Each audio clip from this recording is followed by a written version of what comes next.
Assalamualaikum warahmatullahi wabarakatuh. Saya Waalaikumsalam ucapkan warahmatullahi wabarakatuh.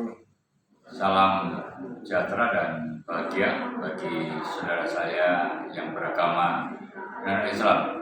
Para pemirsa di mana saja berada di 34 provinsi dan 514 kabupaten kota yang ada di tanah air, kembali bertemu saya Agung Santoso selaku Ketua Forum Komunikasi Pemimpin Redaksi Media di Jawa Timur dan salah satu inisiator uji komunikasi wartawan untuk mandiri di Indonesia.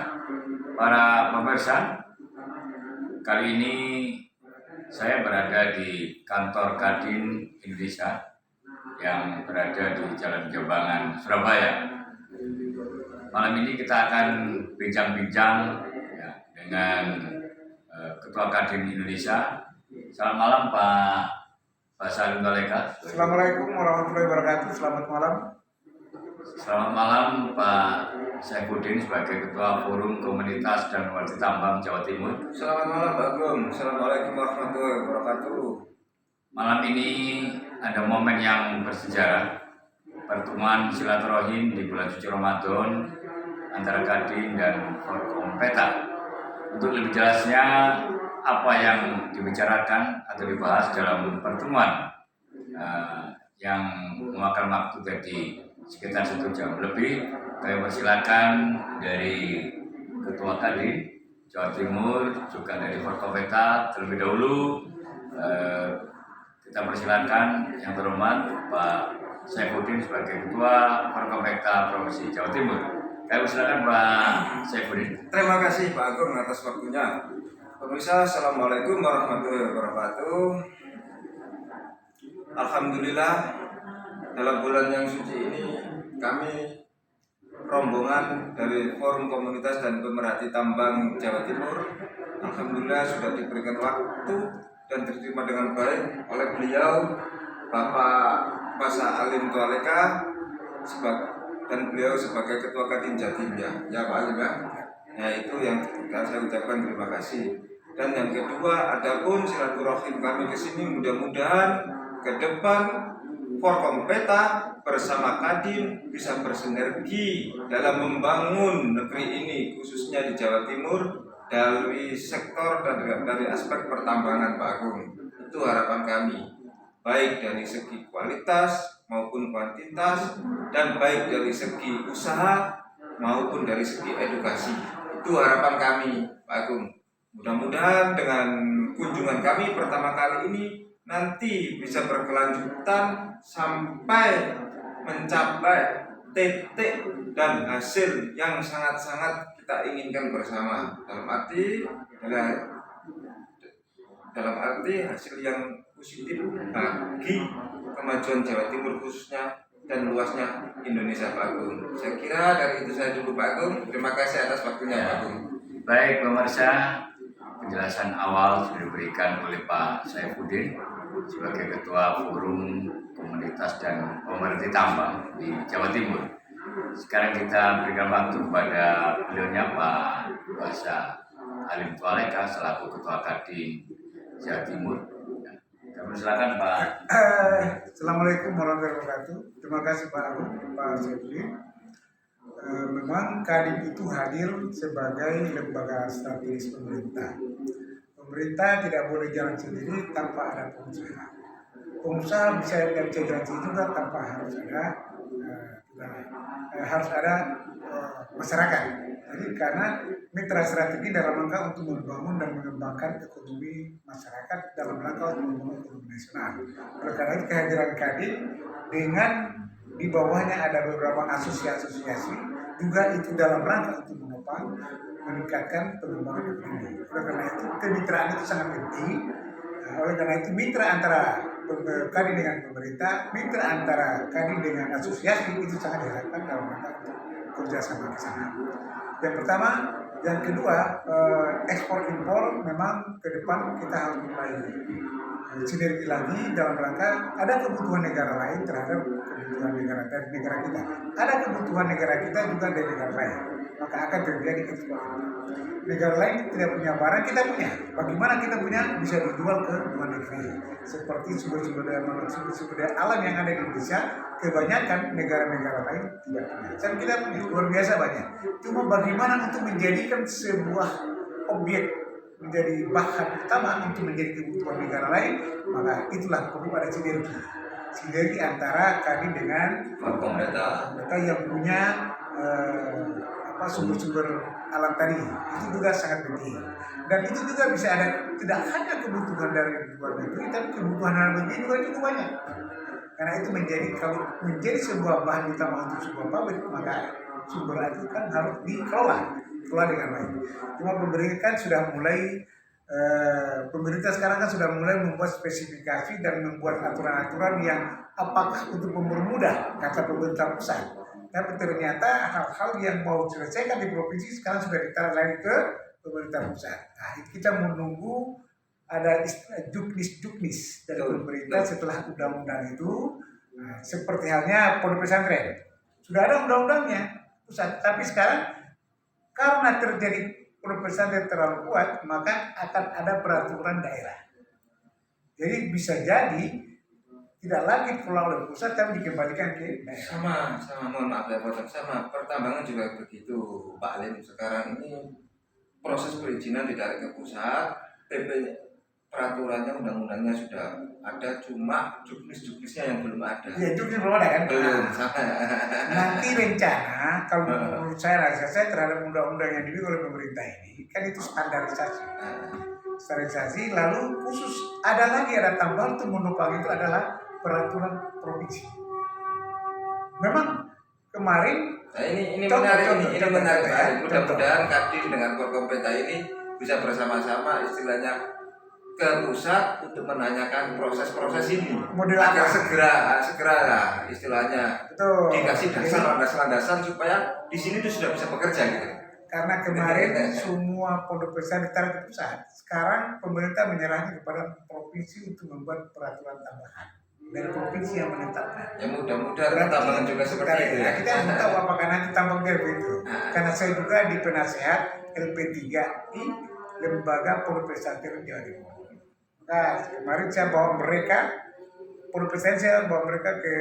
bersama-sama mereka ke fraksi Gerindra, ke fraksi PKS, nanti dibawa lagi fraksi Golkar setelah puasa ini untuk menyatukan agar perda provinsi ini tidak terlalu mengganggu pondok pesantren. Nah, ini contoh apakah nanti peraturan tentang pertambangan juga seperti itu. Wallahu bisa sawab. Tapi saya terima kasih atas kedatangan rombongan dari Forkompeta. Ini yang saya harapkan kepada Forkompeta ini, sebuah organisasi itu harus punya visi, punya misi yang harus bersama untuk selalu selalu berpaham bersama, berkomitmen sampai konsisten. Jangan sampai ada sesuatu apa-apa ada yang keluar dari organisasi. Karena organisasi ini saya lihat bagus dalam rangka untuk menghimpun semua anggota yang punya perasaan, yang punya aspirasi yang sama, yang misi yang sama dalam rangka apa? Untuk membangun mereka-mereka yang kaitannya dengan sumber daya alam yang urusan pertambangan. Nah, itu luar biasa. Artinya suatu saat pemerintah ini tidak sekedar lagi menerima barang-barang ilegal, tapi harus menerima barang-barang yang legal. Arti legal itu perusahaan yang punya barang, punya tambang legal. Legal yang kedua adalah perusahaan ini pajaknya lancar. Karena tidak ada pajak maka dianggap itu ilegal. Maka pemerintah juga harus sudah mulai menetapkan harga-harga standar agar apa? Agar pengusaha-pengusaha di bidang pertambangan ini naik kelas. Tidak hanya kelas-kelas bawah, tapi dia harus naik kelas ekonominya. Mereka tidak hanya menjadi bisa menjadi main core. Dalam rangka pokoknya ada pengurukan, mereka yang main core. Termasuk ekspor ya? Nah, baru kita bicara ekspor. Nah, kalau bicara ekspor berarti kan kita harus membuka jendela para negara lain. Negara-negara itu dia butuh barang apa? Oh, dia butuh bahan ini. Contoh, batubara butuh batubara model apa? Contoh kan gitu ya. Nah, atau dia butuh apa pasir apa namanya pasir besi. pasir kuarsa. Nah, dia butuh pasir-pasir murid ini. Kita harus punya spesifikasi. Nah, dalam rangka untuk menuju kepada ekspor, tim forum komunikasi pertambangan ini harus punya tim penyelidiki sendiri untuk menyelidiki barang-barang itu sampai kepada ada apa namanya benar bahwa kita punya barang ini dengan volume yang besar. Nah, kita tinggal lempar ke negara-negara sahabat yang butuh barang ini, dan pasti negara-negara lain pasti butuh, karena tidak semua bumi di dunia ini punya barang yang sama. Nah, kita punya, negara lain butuh bahannya, ada dua. Kalau kita punya barang, negara lain butuh bahan, ataukah pabriknya di negara lain, kita tarik ke Indonesia. Itu bisa juga. Kita tarik ke Indonesia. Model gini, seperti baru-baru ini pernah saya kedatangan tamu dari India. Kaitannya dengan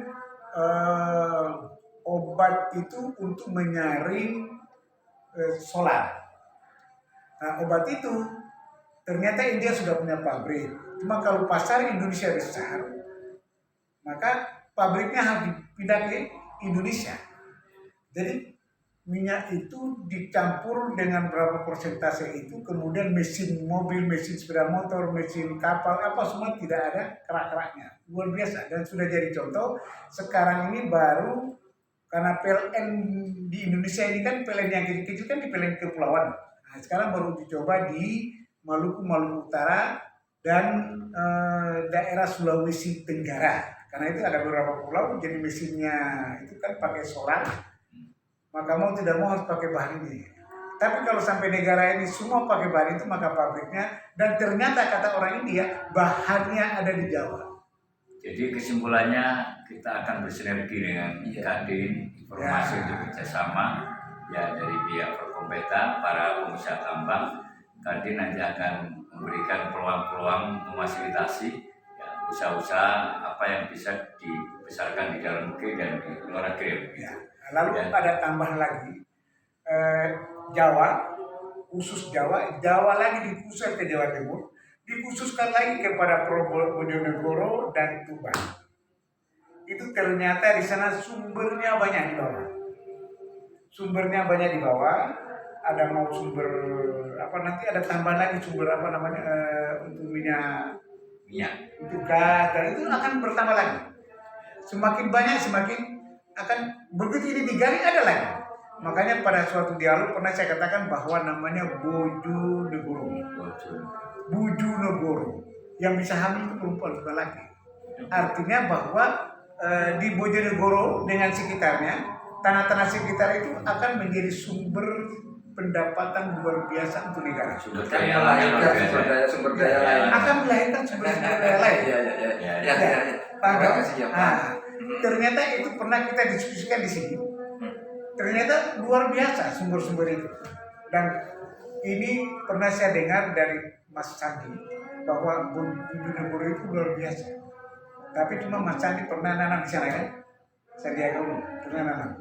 Saham di sana sampai dia bikin mini itu pengolah minyak itu. Tapi entah bagaimana, karena Petruk dengan ya biasalah izin. Tapi itulah yang lalu. Tapi ke depan bagaimana caranya, kita harus bicara tentang prospek untuk membangun bangsa ini. Mungkin itu bisa saya sampaikan. Semoga ada kerjasama ke depan untuk lebih produktif dan menghasilkan. Terima kasih.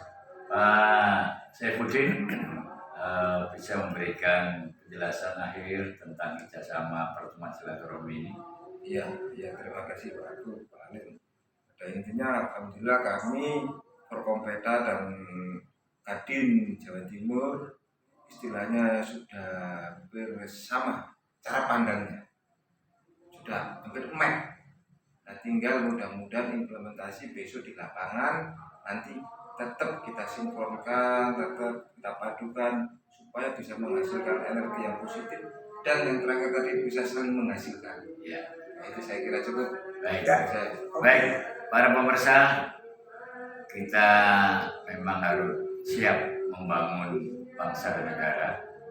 Ya, kata orang-orang bijak, kita membangun daerah untuk kepentingan nasional, semua ya, bermanfaat untuk halayak untuk kesejahteraan kita bersama. Loh, tapi ada tambahan satu. Urusan akademinya. Oh Itu iya. yang perlu dibicarakan, dibahas tambahan bahwa Kadin mendukung perlu ada SMK dengan kejuruan teknik pertambangan. pertambangan ya itu. Kenapa? Karena dunia usaha membutuhkan ahli-ahli di bidang pertambangan. Kita punya sumber daya ada, tapi sumber daya alam ada, tapi sumber daya manusia nggak ada. Maka sangat mendukung kita mulai dari SMK untuk buka jurusan Teknik pertambangan. teknik pertambangan. Itu yang sekarang dirintis dengan Nah ini yang perlu, karena itu kebutuhan lapangan. Perlu orang skill yang kaitannya itu untuk menggali sumber-sumber itu. Mungkin itu tambahan saya. ya. Pemerintah perlu ada perhatian dalam rangka itu. Baik pemirsa, luar biasa perbincangan malam ini. Mudah-mudahan selalu mendapat barokah dan hidayah dari Allah Subhanahu wa taala, karena kita membangun Indonesia mulai dari Jawa Timur dan untuk kepentingan seluruh masyarakat Indonesia mendapat barokah dari Tuhan Yang Maha Esa. Amin. Demikian, sampai ketemu lagi dalam topik bahasan yang lain. Wassalamualaikum warahmatullahi wabarakatuh.